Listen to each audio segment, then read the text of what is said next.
Hello beautiful ladies केमिति अछंती समस्ते आशा करछि आपण माने समस्ते बहुत भल थिबे। तो चलंतु एबे देखिबा मोर चुटीर अवस्था जेमिति हेछि। तो आपण देखि पारुथिबे आमे ताको केमति चुटी को शाइनी आनी परिबा, आम चुटी केमति हेल्दी देखा जिवो। तो आमे घरे केमिति ताको करि परिबा मु तार वीडियो आपण मानक पई आज नै आछि।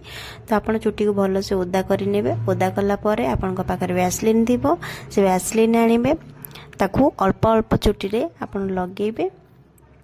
लगेला परे भलो से स्काल्प रे लगेबेनी, ओनली आपण लेंथ रे ताकू इमल्सिफाई करिवे। मु जो बळे बाबर लगौछि आपण सेही बळे बाबर लगांतु, देखिबे रिजल्ट बहुत ही भलो आसीबो।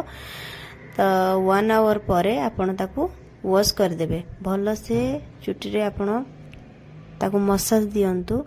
मसाज कर सारला परे देखंतु मो चुटी रे केमती शाइन आसी भारी फास्ट केम देखा होतला एबे केम देखा जाउची। तो आपण माने भी आकु घरे ट्राई करि परिबे। जदि मो वीडियो आपन को भल लागुची लाइक शेयर एंड सब्सक्राइब निश्चिंत करिवे। देखावा नेक्स्ट वीडियो रे। बाय।